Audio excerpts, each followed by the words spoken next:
What's going on, Shane? Welcome back to the podcast. Thank you. It's been a minute.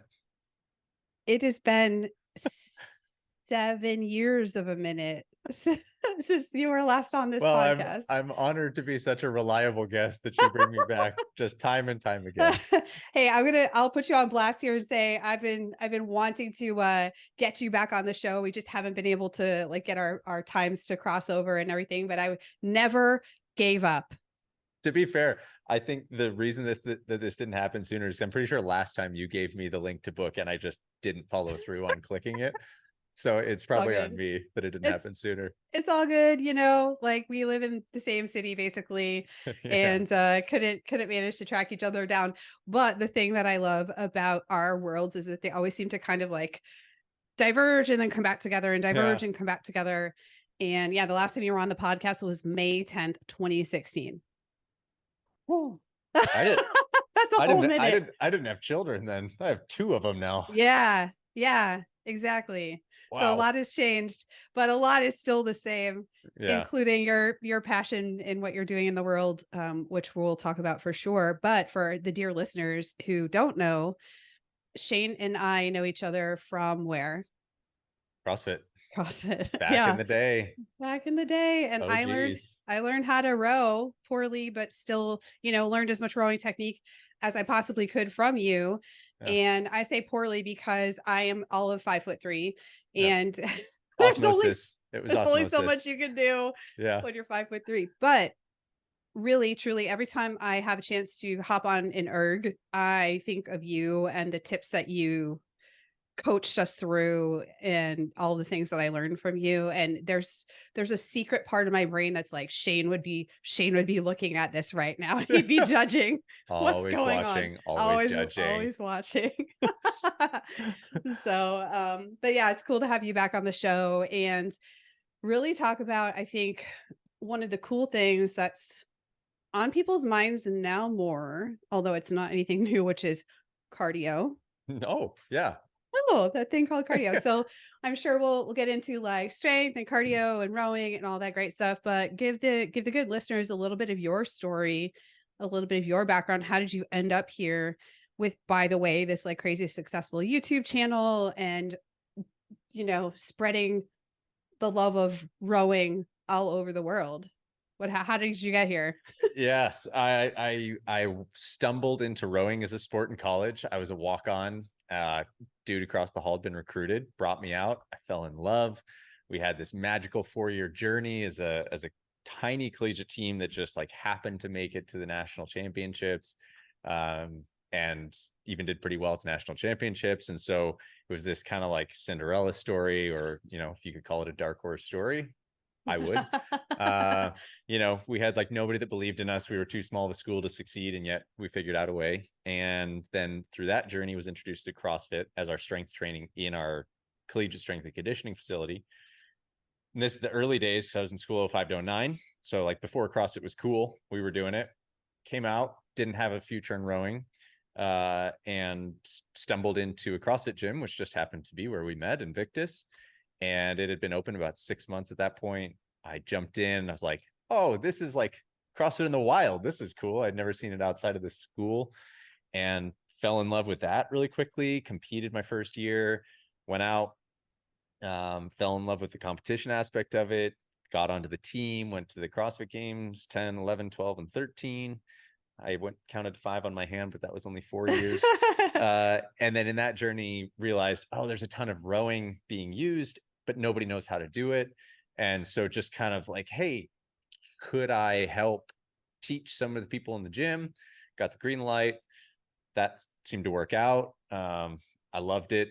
I really enjoyed coaching, and I loved helping people find I won't call it a joy per se. I'll call it like a lack of hate for the rowing machine.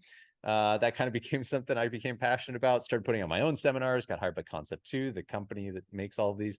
And then, yeah, I guess like the rest is history. So became their master instructor, started teaching their seminars, taught my own seminars, started DarkHorse, started YouTube channel, and then it all just snowballed from there. And I haven't given up since, I guess.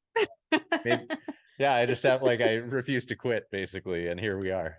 Yeah, well, that is a huge part of working in the online space and being, the term content creator wasn't even a thing when we No, started doing what we're doing, but that it no. really is, what you're doing. You're coaching, you're creating content, you're really bringing that mission to the world. And it does take that. It's sort of like that survivor tagline, right? Is just like outlast. Like you just got to keep showing up, right? It's like a game of attrition, at least in this space, like Yeah. it's, if you're a coach, you can afford to be a coach anywhere. You can jump gyms, you can take hiatuses if you don't see it as a career. But if you decide that this is your career, it's like, the number of people that have tried to kind of step into the same role that I'm in.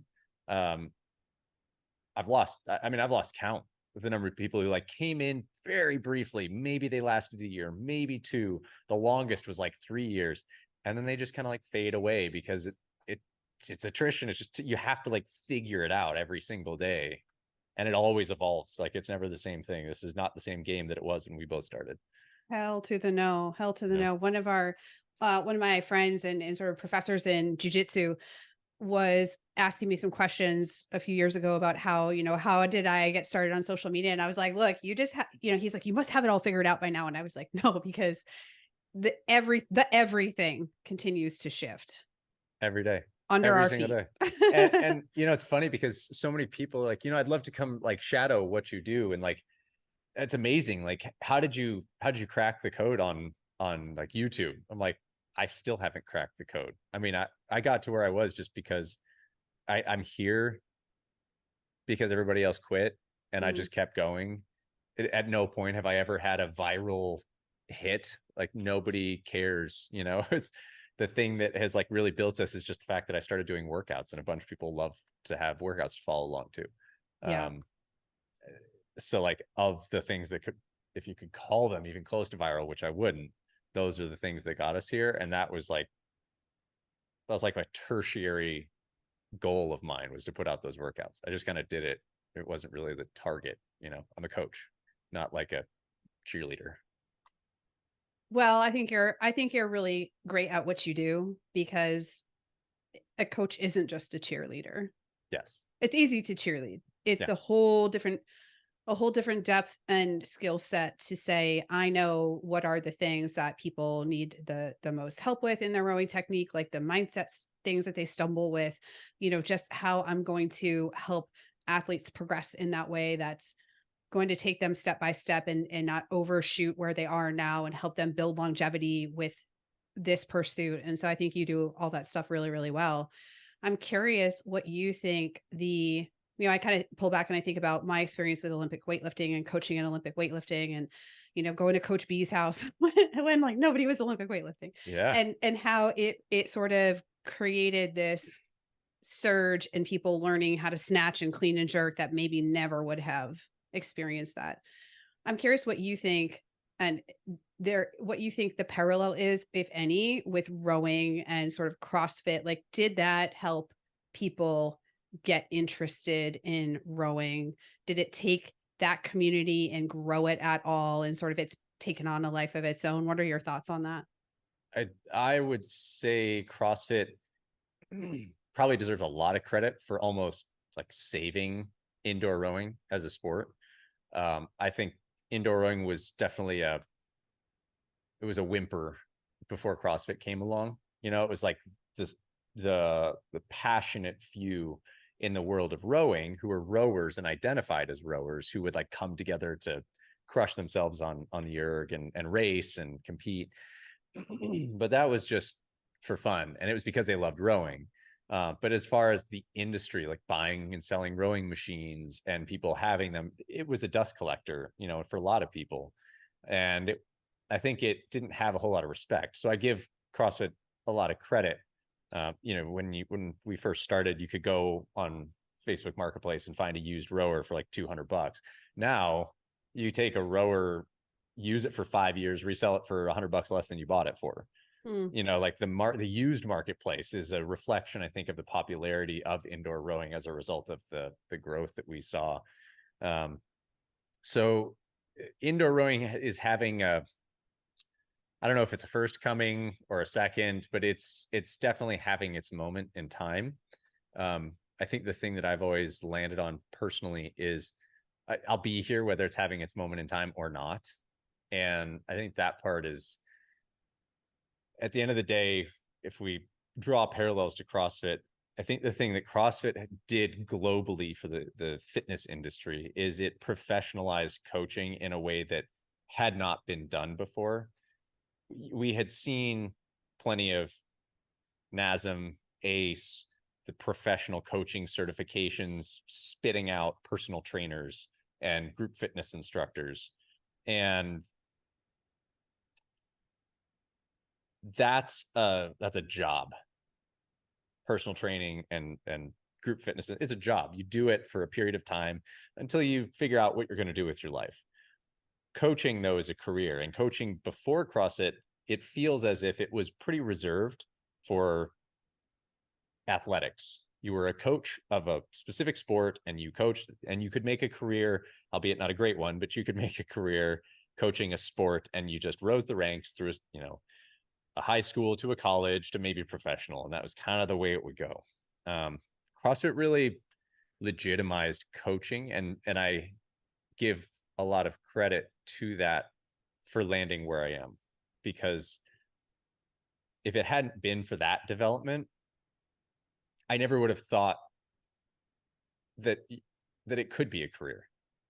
I would have just been a guy helping people occasionally in the gym, like looking at people erging me like, ugh, and excuse me, can I help? Your form is terrible. And so that to draw parallels, it's like CrossFit kind of changed modern fitness as we see it. I have to give him credit for that. Yeah, absolutely. Let's talk about what happened in 2020. So it seemed like there were two or three kind of camps that came out of at that initial wave of first everything shutting down. Yeah. In 2020, you had your hardcore Pelotoners. Mm-hmm. You had your people with their ergs. And then you had people that just didn't know what to do or couldn't access equipment for whatever reason. How did 2020 change the community? How did 2020 change, again, that sort of, what was the inflection point there, if anything, where all of a sudden it was this really unexpected, I don't know, black swan kind of thing that happened? That it was like you said, it was cycling, rowing, then people like clamoring for any piece of weight equipment they could find, mm-hmm. To have at home.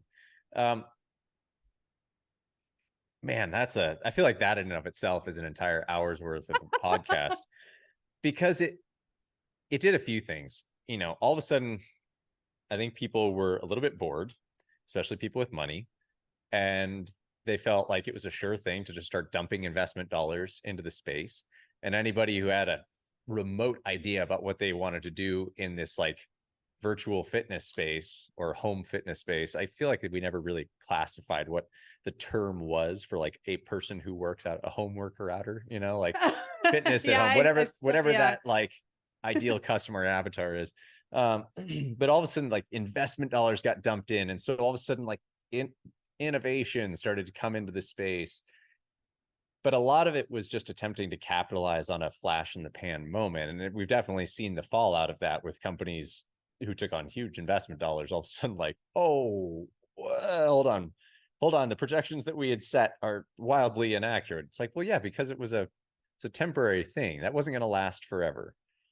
Granted, we didn't know that at the time, but as far as like what happened in our space, yeah, it drew a lot of interest to rowing. I think the flash in the pan's well over at this point. It definitely, it increased awareness for what we're doing. It brought awareness to companies that were creating connected fitness in our space, and that was a new concept. I'd been doing videos on YouTube, and that was really, there, Hydro or Gaudreau, they existed ahead of time, but I don't think they had quite the same status as they did then when COVID really took off and everybody got stuck at home. So double-edged sword, it brought some attention, but I also think it kind of blew out of proportion the attention that there was. And now we're settling back into, I think, a fairly hybrid model. People are always going to want to gravitate to tribe and to community. So as long as it's available, people will gather for fitness purposes. And also because most people view fitness as something they have to do. And so they plunk down their dollars to somebody else to create an exchange of accountability. Here's my money. I will be accountable to you as a result of that. And so they go to a place because it creates like a blip on the radar for that day. That's like, I was accountable to the thing because I gave them my money. I showed up, I did it. Great. And now I'm off. It's not like a lifetime passion. So, we were never going to convince everybody to be incredibly passionate about their health and fitness. In a dream world, yeah, absolutely. Everybody would take to heart the onus and the ownership that's required on a very personal level to maintain your health and your fitness, and like why that's important, not just to you, but to your immediate community, the 20 people that surround you closest, and how you can impact them through your food choices, through your actions of just even walking, right? Like these things impact our community. If you live in a neighborhood where you see everybody walking, you're probably going to be walking more, right? If you live in a community where nobody interacts, you're never going to leave your house. You're going to feel closed in. You're not going to go for walks. You're not going to do those things. So I digress. I mean, that's why I say like this could be a whole big thing. From a tactical perspective, our channel exploded for sure. Mm-hmm. As much as a indoor rowing YouTube channel can explode, but it certainly leveled out, and thankfully leveled out. Like it was weird. Things were happening in ways that were unpredictable, and you didn't want to invest in it too much and be like, yes, this is the future, because if you were smart, like you knew it wasn't. So it was like, all right, let's ride the wave as much as we can without jumping the shark, I guess. Yeah. I mean, I'm sure, like you said, it probably brought some people into rowing. Some of those people maybe have now left the community for whatever reason. Maybe they went back to their in-person gym, or they found something else that they wanted to do. But I'm sure it was a great way to create that sense of connectedness. And I think I keep hearing over and over from people, that's the one thing that they feel is missing. And as you know, and I know, when you're suffering together with other people in a relatively controlled environment, where your chances of dying are pretty low, Yeah. there's just something about that that's very powerful. It is that community doing things together. It is that accountability. It is that showing up. It is that, all those wonderful, like yummy serotonin that we get, and just that connection. I feel like the online space through the last couple of years did its best to replicate that in some ways. And some people have sort of gone back to what they found was really helpful, which is going back to the gym, and other people are still doing things at home. So it's interesting how it's all settled out. The people, it feels like the companies, people, whatever you want to call it, small businesses that'll really stand the test of time. And I've felt this for quite some time, is like our next iteration, like the next generation of fitness or even just life, is going to be calling back to a more local community and really getting hyper local in the way that we do things. I just feel like over the next 10 years, we're going to see this serious push back to hyper local. And so I really believe that the companies that will exist, that will thrive, are the ones who figure out how to crack the nut of, like, even though we provide online, we make sure to integrate you in some way into your direct community, because it's just going to happen. We've all been online for so long that we're like, we know that we need to ground ourselves to the community. So like, I just feel like we're going to see upticks in like trade jobs and back to like really local community gatherings, things like that. So that my gut tells me, like, we all need to, those of us that are in the online space, need to be doing as much as we can to create, I hate the word authentic because it's so overused, like genuine integration points to somebody, from somebody's life with us as a customer, a client, a member, whatever you want to call them, and what they're doing in their life. like they really don't care about us as a thing. Like we can create some really cool environments for them, but at the end of the day, like we gotta help them be them in their community, if that makes sense. Mm-hmm. So it feels like that's kind of where all of this like shakes out to end up over 10, we're having this conversation in 10 more years when we finally connect again. It feels like that's, those are the conversations we'll be having. It's like, what have we done to really provide that local point, that local touch point for people? Mm. Yeah, I think that's such a great point. And it'll be interesting to see how that continues to evolve per our earlier conversation point, which is things are continuing to shift. And it is those people who are willing to stay sort of true to the essence of who they are and what they're passionate about, but are willing to shift and do new things that really serve their communities and go with those times that are the ones that are going to continue to be around. So yeah, I really envy the companies that have figured out, have cracked the nut of like, how do we build small local communities of our tribe, but like locally. mm, Like you and I have been talking a whole lot about rucking mm, in the last week, right? Like yeah. the rucking community has become, I think, pretty powerful. And you could say, you could put a company or two in the middle of that, like for facilitating a lot of that. And I think those are the groups that are going to end up having some really serious long-term impact. Mm, yeah. Longevity too, right? Totally. Totally. I love it. I love this big picture conversation. I also would love to shift and talk about some really like nerdy detailed stuff. Yeah. So I think a natural first starting point in terms of rowing, and I know I've got several people in my community I can think of off the top of my head who row, maybe other people who are interested in learning how to row better. I want to learn how to row good. Um, I just had a Zoolander moment there. So they want to learn how to row better, for making their workouts more efficient, or they just want to explore this a bit more. From your perspective, and you have this really cool knowledge base and experience base of also being deep into strength training and knowing that world. What are some of the biggest issues/challenges with strength that need to be brought up in order to improve your rowing? Well, so this depends on the community we're talking about. Case in point. So right now, I rode at the University of San Diego. It's how I landed in San Diego and why, well, University of San Diego isn't why I haven't left, but I landed here. And lately I've been doing a decent amount of connecting with USD men's rowing again through the head coach.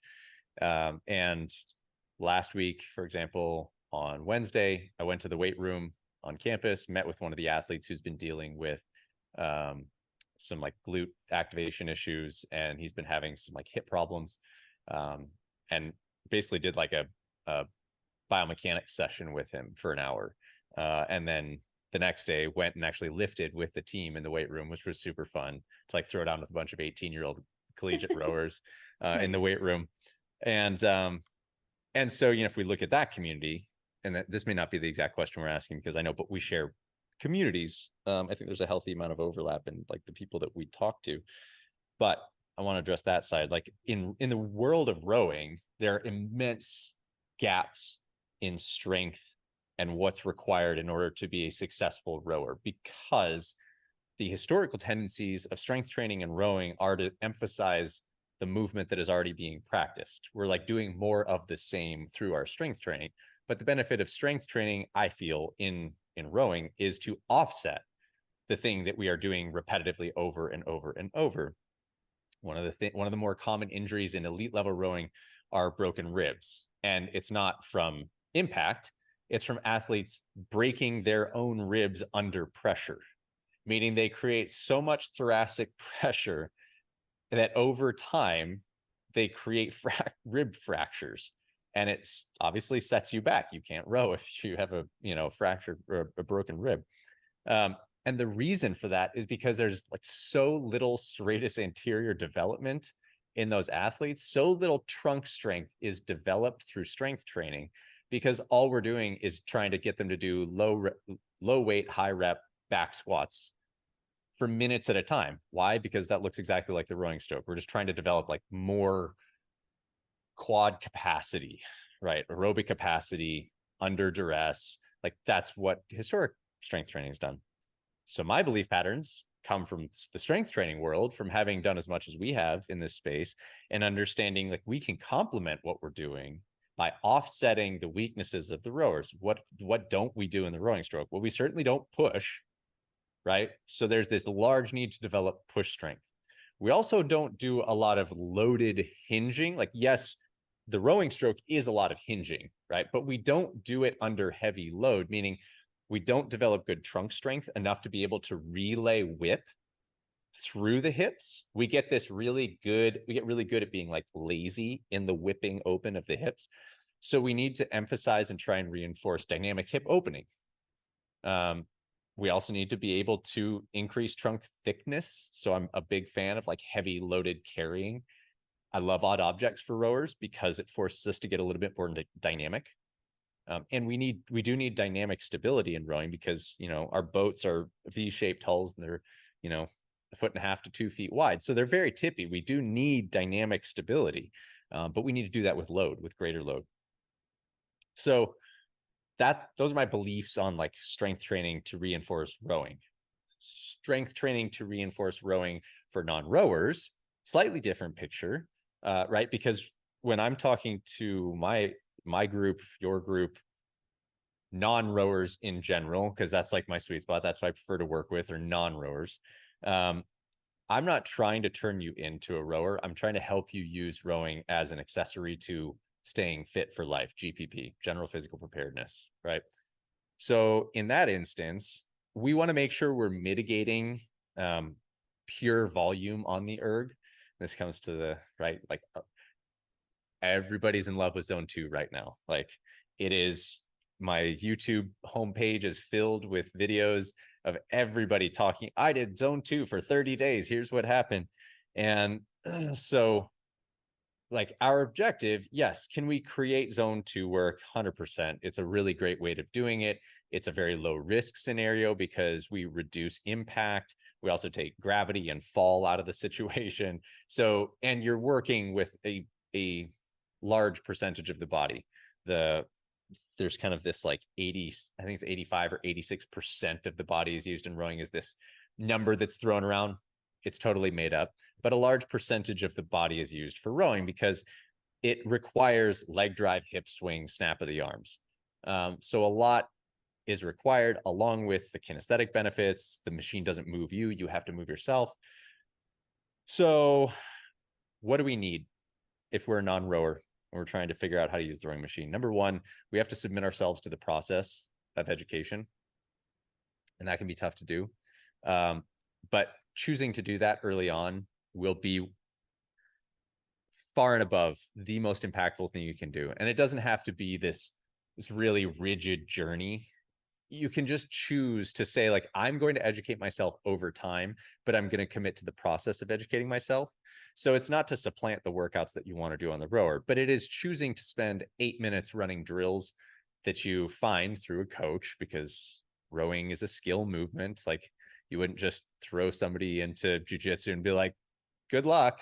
You know, like you take it a bit at a time. It's a skill movement that has to be learned through a coach. At this point, I think it's fair to say I've coached hundreds of thousands, if not more than 1 million people, how to row. And I've never seen a single person sit down on the machine and get it right without any prior knowledge. It's just not a natural movement. So you got to learn.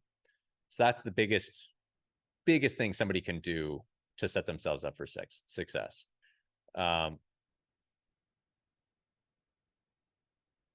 Honestly, like, that's it. Submit yourself to the process of learning the movement, because once it all makes sense, you're gonna find a lot more enjoyment in the workouts. But as it exists without the education, rowing is this like mystical black box of energy.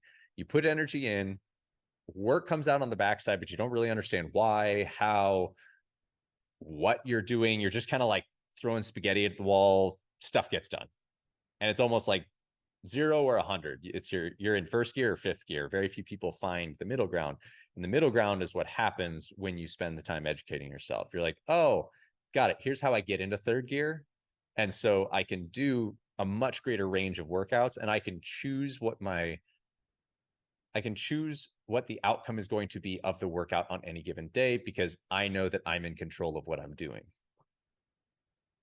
So education is your friend when it comes to this machine. Well, it's definitely speaking my language. It's one of my core values as a human and also as a business is education. That's probably the former teacher in me, but it's so important. And, just to give the listeners an example from strength training, purely strength training, recently I was talking to one of my lifters through my app, and she was talking about feeling like she's kind of stuck with her overhead press. And I was like, well, okay, that's also like a really hard movement, right? Pulling strength in humans is so much better than pushing strength, right? Oh, And is just it ever? the strict press, those muscles are so much smaller than your lower body. Hey, it just takes a lot of practice. And you could probably ask 100 people who have been lifting for say 10 years, and the majority would probably say that the strict press is like their most frustrating lift. But, we talked about, you could take a barbell and put it to your front rack and muscle some amount of weight over your head. Right. But it is in those finer points of the technique, and it doesn't have to be perfect, but I think to your point, what you're saying, there has to be that education about the efficiency, that the education about the finer points, and you continue to practice and develop that mindfully over time. And that's really what helps to continue your progression, to see improvement, to really set you apart from people who would just, I would always see those videos at the gym, right, of people rowing like backwards on the erg, or just doing weird things. Yeah. But yeah, that educational piece, and really it's almost that awareness, right? I'm going to go in and be mindful when I do this workout of maybe it's, I know you talk a lot about grip and where hands are, like, am I overly gripping or is my grip too loose? And just little things like that can really translate over time. Yeah, it's just committing to being a lifelong learner. Mm. It's humbling yourself to any process that, which is, what you do well. And Mhm. I think anybody who sticks in the space does well.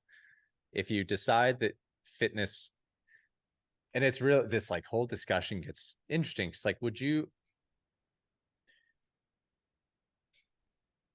you're coaching somebody, are you trying to convince somebody that they need to work out for the rest of their lives? Or are you trying to convince somebody that like they just need to like find a way to continue moving in ways that excite them and like keep them moving, because that's the important part of life? It's like Mhm. there's no magic pill.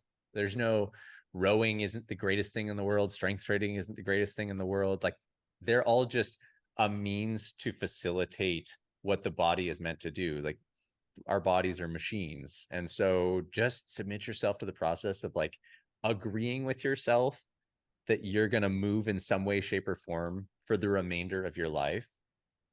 And you're going to go through seasons. Some days you're going to like rowing. Some days you're going to love strength training. Some days you're going to love jujitsu. Some days you're going to love it. Like, it will change and it will evolve. And what matters most is that you're just doing something, because that's what the Yeah. human body was meant to do. And once you stop doing anything, it's a I don't want to say fast, but it's a much faster path to closing the door on your life. Yeah.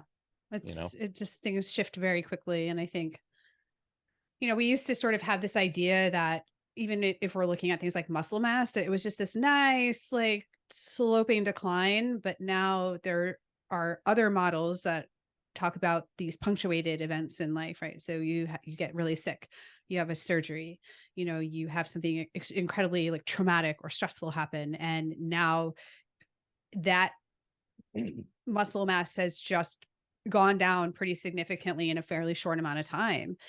So I think we're coming to understand that being proactive is far easier than being reactive when things have already gone to a certain point. What have you heard this statistic, like in the something like over the age of 60, if you end up in the hospital for like a broken hip, Mm. it increases your chance of death within the next year by 60%. Yeah, it's a pretty It's significant amount.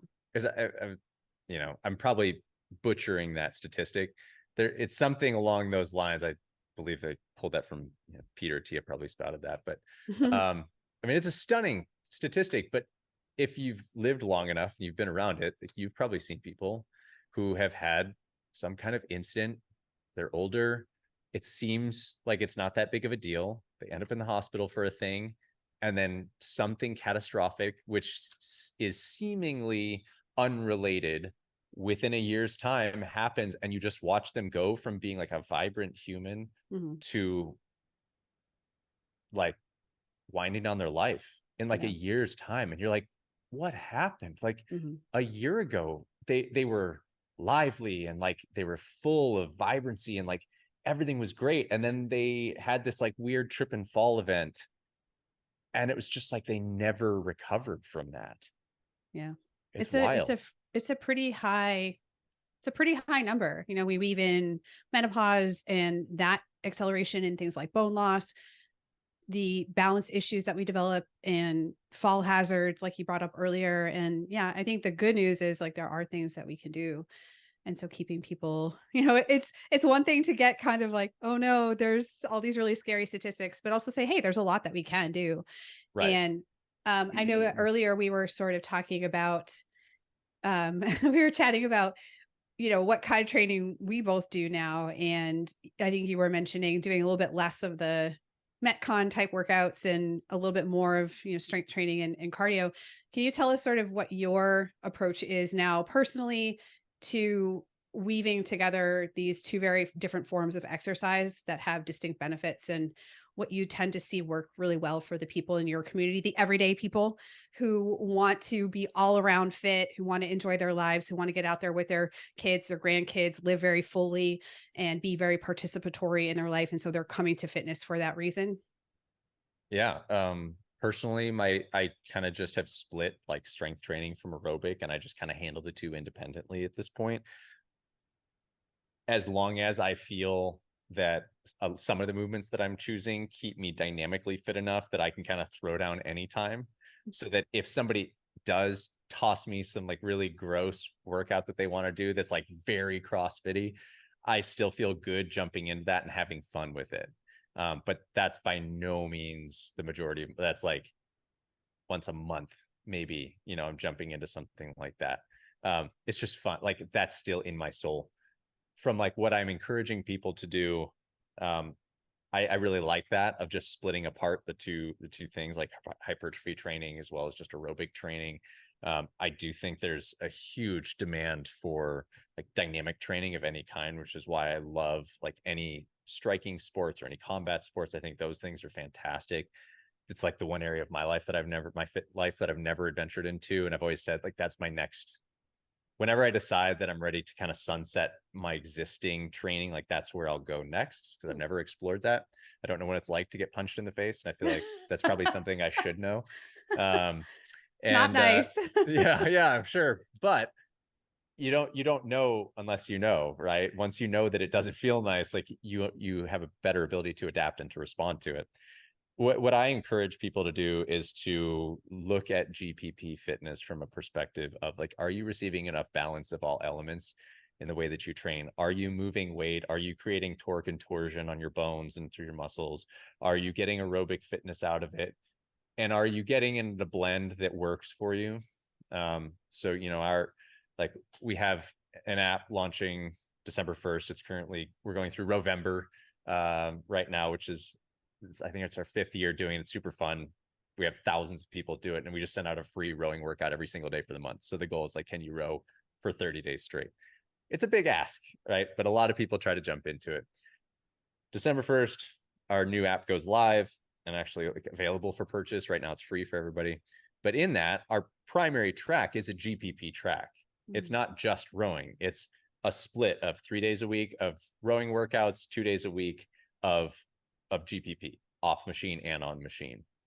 Next week it's 2 and 3 and 2, you're alternating back and forth, so that there is a healthy blend of moving weight, whether it's body or accessory weight, and then getting on the machine. And we'll also be adding in, and this comes back to my belief that like rowing is not the end all be all. It's a great way of achieving fitness, but you can see like I've got a ski erg there. Oh, and Oh no. yeah, there's a bike erg off screen here, but I Oh have all, wow. all three concept two machines, and like any of them are good for Mhm, creating that aerobic distress mhm, of, varying levels. And so are you spending time getting that aerobic distress in enough to at least maintain your aerobic capacity? for sure. I appreciate you bringing that up and talking about including little bits of each of these things. And I kind of think the older we get, especially the more we have to be a bit more like a Swiss Army knife in terms of what we do. And I think that though is where the knowing what to do and the how to implement all that stuff is where people really benefit from something like your app, from getting coaching, whether that's in person or virtual of some sort, because it is in the blending it together, which is where the experience of a coach, the experience of somebody who knows, hey, here's how you keep yourself still humming along. You're not going to get overly trained in any one area. We're going to mix it together. We're going to make it simple for you to do vary or recovery and those sorts of things. So, just a, a plug for if you could, like, go check out the app. If you're sort of like, yes, I hear on all these podcasts that I know I need to lift weights and I know that an aerobic base is important and I know I need some amount of power and plyometric work for my bones, but I don't know how to do any of it, so I don't do any of Yeah. it. It's There's so many overwhelming. resources. Yeah, There totally. it's tough to just choose what you're going to do. Like Mhm. I don't know if you maybe struggle with this as well, but we have so much knowledge at this point about what to do that like the hardest thing is just choosing Mhm. what we're going to do on any given day. Like right now I'm dealing with some plantar fasciitis that I've had for like 6 months, and it's just plaguing me. So like every day I am strength training in the morning, but then I can't forget that at some point I need to make sure that I'm doing my like activation drills to try and help and work on like my foot mobility, as well as getting into strengthening my calf to be able to support my arch. And then at the same time, I also have my toe spacers in my bag. I want to make sure I'm doing that. And then I'm also dealing with like a little bit of a sticky shoulder. So I'm also getting into like mobility work on my shoulder at some point. And I also believe right now that I'm trying to improve grip strength. So I'm doing a lot of just like free hanging. So I'm spending time every day, like jumping on a bar and just trying to do some like greasing the groove style work. It's like never ending. There's so much that you could do that your Yeah. entire day could be consumed by fitness if you let it. And Yeah. so, and we're professionals in this space. Like for somebody who's not, they're like, just give me the answer. Just tell me what to do, please. Mhm. And I Yeah. think that's our my sincere hope for everybody is that they find a coach like you who's like who is knowledgeable and is a career coach enough to have like no ego in it, and is a just a good coach who makes good recommendations for people, because that's amazingly hard to find in the content creator economy. Mm. Everybody is trying to advertise themselves as like being a guru. It's like, I don't know if if you're trying to be a guru on something, like my flags are already raised on Yeah. that. Yeah, the bullshit Um, meter is starting to yeah, starting to pin on one side of the spectrum. 100%. Yeah. What's okay, so you have the app. What else is in the works for DarkHorse? Where are things going? Where do you want to direct people if they want to know more? Yeah. So the app uh definitely is where like that's priority number one right now. Mm. Darkhorse.movement.so, but just Hmm, go to darkhorserowing.com. We'll have the link there. cool. That'll be turned on come December 1. Or you can sign up for November now, also on our website, darkhorserowing.com. But I've also been working on this really cool project that I'm going to be coming on as part owner of, which is super exciting. And you can see the prototype is right here. You may notice like Ooh. that's not a normal size monitor for a concept two. No. So that's prototype on there, but there are about 60 units out in the wild right now that are we wrapped up beta testing just recently. That's a new project called Myro, and it's a 22-inch tablet, which gets added on to the Concept 2 machine, and becomes a connected fitness device. But Sweet. because of me being who I am, it's really important to me that we treat it as a coaching platform, not as a connected fitness platform. And so my real big push, we just wrapped up a big filming block like a month ago, is that as I'm training and hiring coaches and getting coaches onto the platform, that our coaches are not group fitness instructors, that our coaches understand that their job is to be human and to coach, and that we are providing coaching in a connected way rather than providing entertaining follow-alongs. You know what I mean? Like, I think that's for me, that's the distinction, the mark that I kind of want to leave on the space of connected fitness is like, hey, every connected fitness platform doesn't need to be like da da da da da da da da da. Like there's The song and ability. dance.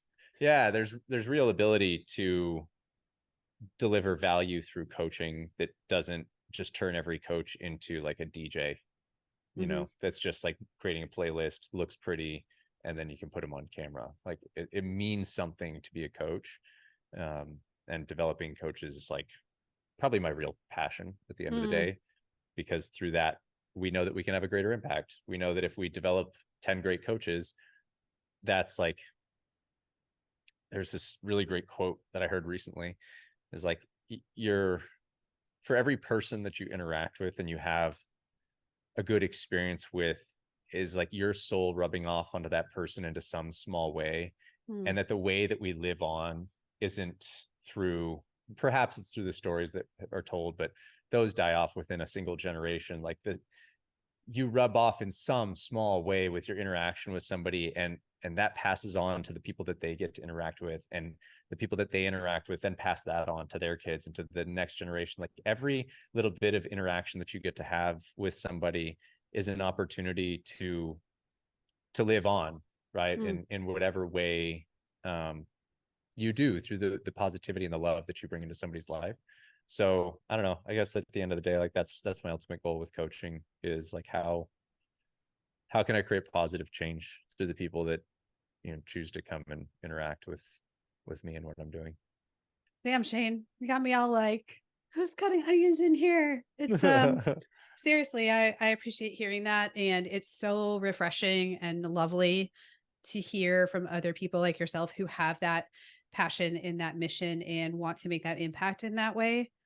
Beyond, like you said, on our side, it's butt selfies and that kind of really shallow view of fitness. And I think what you're trying to do is amazing. So as somebody who knows you, as somebody who's seen your trajectory over the years and is continuing to, have connections with your world, I think it's really awesome. And I really appreciate that about you and admire that about you. So keep fighting the good fight. I know business is not easy. It's a challenge, but it's really cool to see how you're taking what you believe in and trying to make that impact. Thanks. Well, I will say this publicly for your audience too, because this is this is what I was telling you the other day. It's important for all of you to hear this. I think the reason that I reached, when we chatted the other day, number one, we connected on the rocking thing, but I really wanted to make a specific point of telling you, like, having watched your journey all along and being peers in this space, we were saying this, like, it's not often that you get recognition for what you're doing, and especially from peers. Like, it's easy for people to be like, you're amazing. And you're like, oh, stop. But like, you have really settled into like who you are. And so if you guys, I'm sure all of you know this inherently, but like, make sure you tell Steph, like, you appreciate who she's being, because having watched this journey, like, you are so authentically you now, and it's so beautiful to watch, because it takes time to get there. And you and I have had these discussions like over the years behind the scenes, not always on podcasts, about like, what is the journey? Like, how do I even figure out how to make my next move? Like, how am I supposed to pivot this thing? And you've just done such a wonderful job of it. And it's really cool to see your messaging and how it comes out in so many different ways as truly, here comes that word again, authentically you. Like, it's you. And you said it earlier, there's a lot of bullshit out there. And I think it's safe to say you're not. And you should take immense pride in that. So yeah, Thank you. Kudos to doing what you're doing. I appreciate that. Yeah. Well, here's to the next 10 years and more.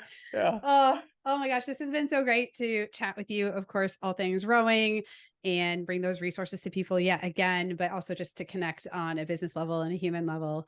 I really appreciate you coming back on the show, and we'll have to do it again much sooner than 7 years. Next time we'll be rocking together. Yeah, that would be awesome. Let's do it. All right, Shane Farmer, thank you so much for being on the podcast again. I appreciate you. Thanks for having me.